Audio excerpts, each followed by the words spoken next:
Cuando me negué a prestarle dinero al hermano de mi esposo, toda la familia organizó una votación familiar para obligarme. Sonreían de oreja a oreja. La mayoría manda, decían. Mi esposo solo observaba. Yo les devolví la sonrisa y dije, entonces, votemos otra cosa. Unos segundos después, saqué un papel de mi bolso y el cuarto estalló en caos. Esto sucedió el año pasado. Todavía está fresco, todavía duele. Estuve casada durante 8 años y creí que sabía lo que significaba la lealtad. Pensaba que el matrimonio implicaba ser un equipo, que la familia no era solo la de sangre, sino también quien estuviera a tu lado en los momentos difíciles. Me equivoqué. Regresemos un poco. Vivo en un pueblo pequeño en la zona norte del estado de Nueva York. Mi esposo, Brian, proviene de una familia grande y muy tradicional. Imagínense, cena todos los domingos en casa de la mamá.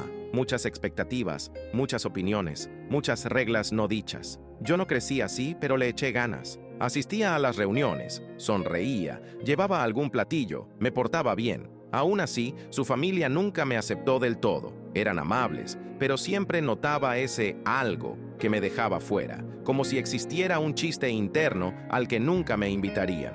Aún así, amaba a Brian y pensaba que el amor bastaba. Luego su hermano menor, Ryan, se metió en un lío financiero grave. Es de esos que siempre tienen un gran plan que termina fracasando. Ha probado de todo: ventas online, consultoría en criptomonedas, compra y venta de autos de lujo. Nada le ha funcionado. La familia siempre lo justificaba. Está descubriendo su camino, decían. Es muy emprendedor. Bueno, esta vez Ryan pidió un enorme préstamo personal a su nombre y convenció a sus padres de firmar como aval. La sorpresa: dejó de pagar y el banco empezó a exigir el dinero. Supongo que todos pensaban que yo sería la red de seguridad. Trabajo tiempo completo como enfermera quirúrgica. Soy buena administrando mi dinero. Ryan y yo no tenemos hijos. Y, durante años, he sido bastante disciplinada con mis ahorros. Así que claro, Ryan se apareció en mi casa un día con su historia triste, pidiendo $18,000 solo por unos meses. Le dije que no. Con calma y cortesía,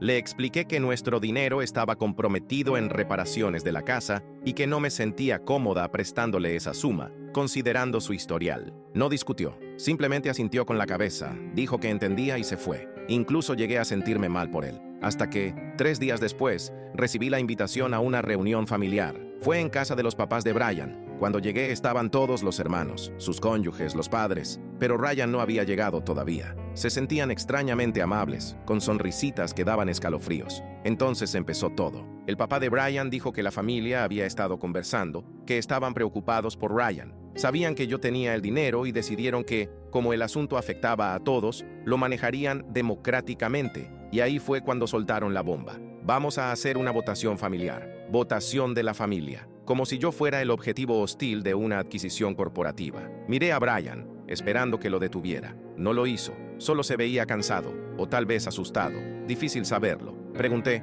¿hablan en serio? Su mamá respondió, sí, la mayoría manda. Así es más justo. Como si estuviéramos en un tribunal y no hablando de mi vida. Permanecí en silencio. Votaron. Todos votaron sí, que Brian y yo debíamos prestarle el dinero a Ryan. Luego me miraron, como si supusieran que iba a aceptar solo porque habían hecho ese ritual raro y medio sectario. Entonces asentí lentamente y dije, de acuerdo, votemos otra cosa ahora. Se hizo un silencio confuso. Mi voz siguió tranquila, casi inexpresiva. Saqué un sobre de manila de mi bolso. Lo deslicé por la mesa hacia Brian, quien se veía desconcertado. Su papá preguntó, ¿qué es esto? Yo contesté, es una copia de la escritura de renuncia de la casa donde vivimos Brian y yo, la casa que tenemos pagada al 100%. Mi nombre es el único que figura en el título de propiedad. Silencio total. Abrí el sobre y saqué un segundo papel. Y aquí está la enmienda del acuerdo prenupcial que hice notarizar el mes pasado. Ya que a ustedes les gustan las votaciones, pensé en asegurar mis bienes por separado. Brian, te dejé una copia en tu mesita de noche la semana pasada, solo por si acaso. La mamá de Brian puso cara de quien traga un limón entero. La hermana se quedó boquiabierta. El papá, rojo de furia. Miré directamente a Brian. ¿Entonces quieren votar otra vez? ¿Esta vez para decidir si seguimos casados? Él no respondió. El silencio era absoluto. Y en ese momento entró Ryan, y fue cuando todo se desmoronó. Ryan apareció tan campante, como si no hubiera provocado este caos en mi matrimonio. Exhibía esa media sonrisa de siempre, arrogante, esperando que el mundo se inclinara ante él. Perdón por llegar tarde, dijo, dejándose caer en la única silla vacía, como si fuera un brunch cualquiera. Miró alrededor, vio el sobre en la mesa Notó las caras de todos. ¿Qué me perdí?, preguntó sonriendo. Nadie contestó. Su mamá carraspeó y dijo, estábamos discutiendo las opciones. Lo miré de frente. Yo les dije que no. Ryan ladeó la cabeza. Sí, y nosotros votamos. Sonreí un poco. Ajá, y yo también voté. Con documentos legales que borraron esa sonrisa de su cara. Podía ver cómo su cerebro procesaba la situación, buscando su respaldo. En ese instante comprendió. Él no sabía nada de la enmienda prenupcial. Ni siquiera imaginaba que lo decía en serio. Volteó a ver a Brian. ¿En serio vas a dejar que ella haga esto? ¿Dejar que nos humille así? ¿Nos? Esa palabra me partió. Como si yo no fuera una persona, sino una enemiga externa. Brian abrió la boca, pero seguía sin decir nada. Fue en ese momento cuando el papá de Brian golpeó la mesa con el puño. «¡Así no funciona la familia!»,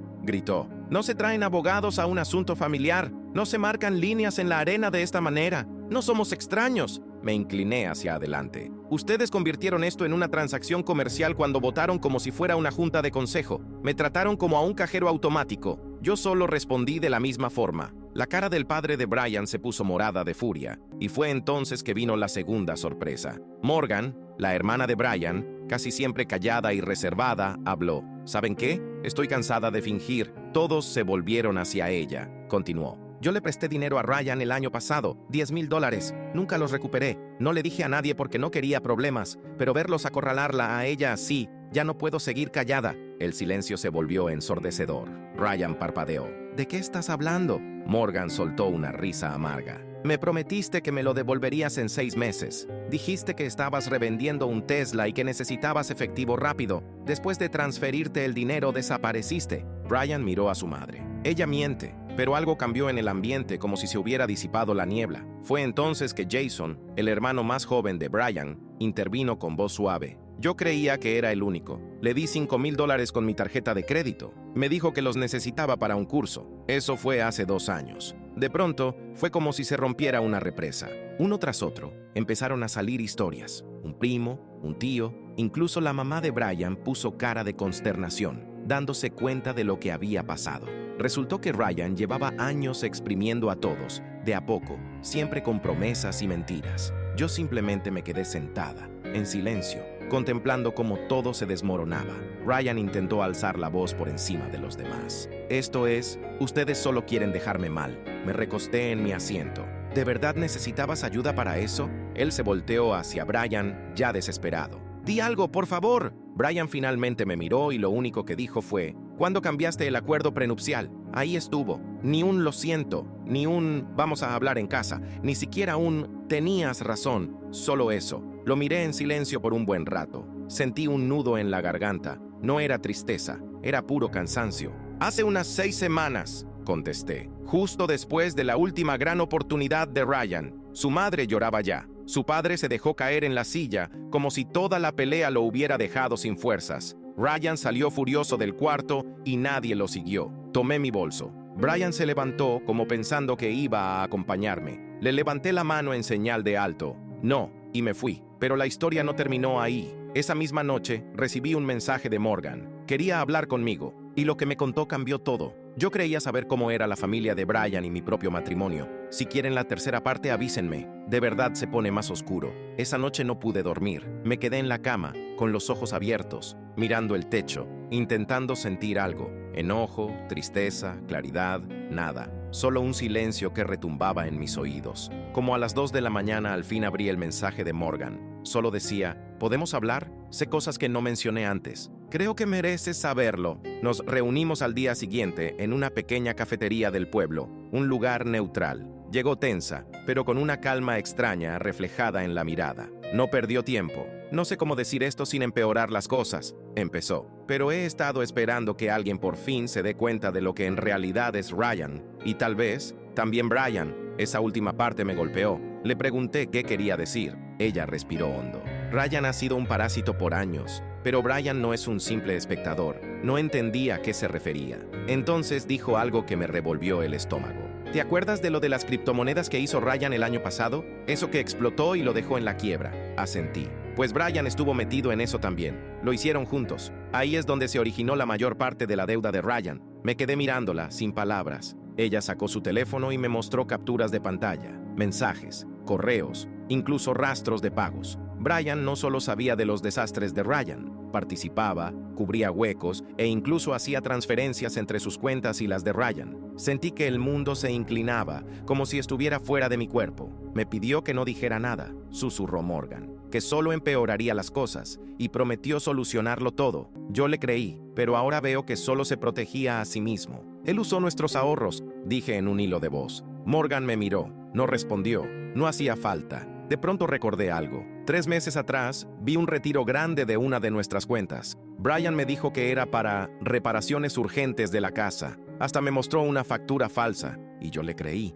Me sentí enferma. Morgan me tocó la mano. No estabas loca. Nunca lo estuviste. Asentí lentamente. Luego pregunté, ¿por qué me lo dices ahora? Ella dudó antes de responder, porque descubrí algo más. Brian y Ryan fueron a ver a tus papás el mes pasado. Intentaron pedirles dinero también. Parpadeé. ¿Qué? Le dijeron a tus papás que tú estabas pensando invertir en el nuevo negocio de Ryan. Querían que se sumaran antes de que despegara. Tu mamá me llamó anoche preocupada. Fue cuando entendí que no solo te están usando a ti, te están vendiendo, en cierto modo. Por un segundo me costó respirar. Habían hecho todo a mis espaldas, usando mi nombre, mi reputación, para engañar a mis propios padres. Me puse de pie. Necesitaba moverme, pensar, hacer algo. Morgan me agarró del brazo. Sé que estás furiosa, pero si vas a actuar, hazlo con la cabeza fría. Mantente un paso adelante. Yo te ayudo. Le pregunté qué quería decir. Sonrió sin alegría, con un gesto cansado y filoso.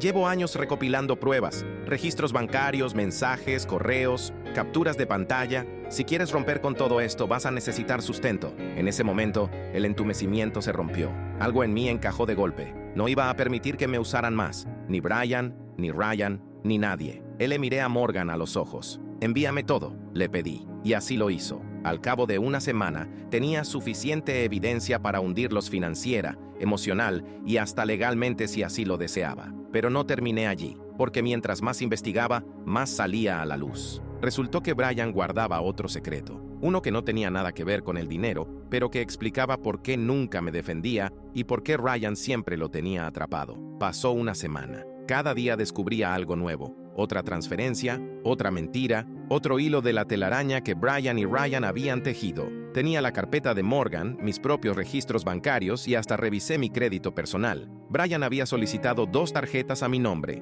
Nunca las usó, solo las mantenía ahí, probablemente esperando su próxima gran idea. La noche de la confrontación final no planeaba que explotara de esa manera, pero lo hizo. Una vez que empezó, no se detuvo. La mamá de Brian nos invitó a otra cena familiar dominical. Misma casa, misma mesa. Esta vez acepté ir. Tenía un objetivo, reunirlos a todos en un solo lugar. Cuando llegamos, el ambiente se sentía falso. Sonrisas forzadas, risitas tensas. Creían que la tormenta había pasado. Brian se sentó a mi lado como si todo estuviera bien. Revisaba el teléfono de vez en cuando, pero sonreía si alguien lo miraba. Ryan no estaba. Otra vez tarde, muy oportuno. Esperé hasta que sirvieron la comida. Se llenaron los vasos y todos parecían cómodos. Entonces me puse de pie y dije, creo que es hora de otra votación. Se quedaron inmóviles. Brian me miró sin entender. Saqué un pequeño fajo de papeles de mi bolso. No los arrojé dramáticamente ni levanté la voz. Solo los coloqué sobre la mesa, uno por uno. Esto, señalé, es prueba de una cuenta bancaria compartida entre Brian y Ryan, abierta hace 3 años. Movieron casi $60,000,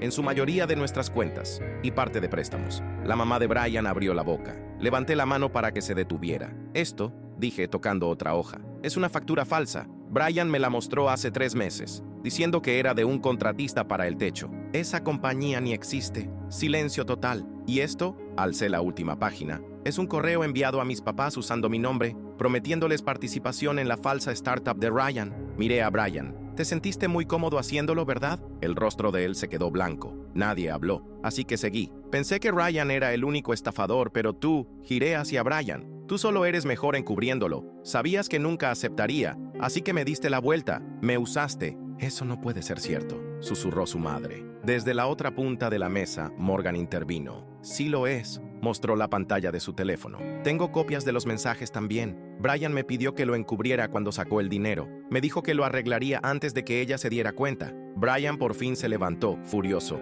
¿Y ahora qué? ¿Qué quieres de mí? Yo solo trataba de arreglar las cosas. Ryan estaba metido hasta el cuello. No pensé. Exacto. Nunca piensas. Lo interrumpí. Máquinas, mientes, lo proteges porque él sabe tus secretos. Por eso nunca me defendiste, ¿cierto? Él me miró y por primera vez en todo este caos se veía culpable. Me acerqué. ¿Qué tiene Ryan sobre ti? Silencio. Brian parpadeó, tragó saliva y murmuró, no es lo que parece. Entonces, ¿qué es? Miró alrededor de la mesa, a su papá, a Morgan, y se desmoronó. Él me protegió hace años cuando tuve un problema legal en el trabajo y falsifiqué reportes. Yo podía ir preso. Se echó la culpa por mí. Le quedé debiendo. Se hizo un silencio sepulcral. El papá de Brian habló en voz baja, pero con furia. Nos mentiste. Le mentiste a ella. Usaste a tu esposa para cubrir una deuda que debiste pagar con la verdad. Brian bajó la mirada. No sabía qué más hacer. Ella siempre tenía el control del dinero. Solo necesitaba una forma de arreglarlo antes de que lo notara. Ahí estaba de nuevo esa palabra, control. Él me veía como la del dinero, la del poder, la que guardaba las llaves. No como una pareja, sino como una herramienta. No grité ni lloré. Solo volví a meter la mano en mi bolso y saqué un último papel, un documento doblado. Lo puse frente a él. Él lo miró, lo abrió y su expresión se descompuso. Era la solicitud de divorcio, ya firmada por mí. Sin escándalos ni gritos, solo un final. La mayoría manda, ¿no? Dije con voz suave. Pues yo voto por irme. Di media vuelta y salí. Nadie me detuvo, ni siquiera su madre. Esa noche me hospedé en un hotel. 3 horas después, Morgan me escribió. Se fue. Nadie se despidió. Las consecuencias no tardaron. Brian trató de llamarme. Me dejó un mensaje llorando, diciendo que estaba perdido, que no sabía cómo habíamos llegado a ese punto, que podíamos reconstruir todo. No le contesté. 2 días después, le hice llegar los papeles de divorcio de forma oficial, y resultó que el prenup y la documentación que tenía me ahorraron no solo dinero, sino años de litigio. Con el remordimiento a cuestas, Morgan siguió ayudándome. Incluso decidió emprender acciones legales contra Ryan por el préstamo que nunca le devolvió. Ryan desapareció un tiempo, borró redes sociales. Rumores dicen que anda en Nueva Jersey con una LLC fantasma. Brian regresó a vivir con sus papás. Ya no hay más cenas familiares. Ojalá pudiera decir que me fui sin heridas. No fue así. Hubo noches en las que lloré hasta enfermarme. Noches en las que me cuestioné todo. 8 años con alguien que me miraba a los ojos y aún así prefería la mentira a la verdad. Eso te persigue. Pero ahora duermo en paz por primera vez en años. Y si algo aprendí es que, cuando alguien dice, la mayoría manda, recuerda esto. No necesitas votar para salir de una casa que está en llamas. Solo necesitas el valor para atravesar la puerta. Y yo lo tuve.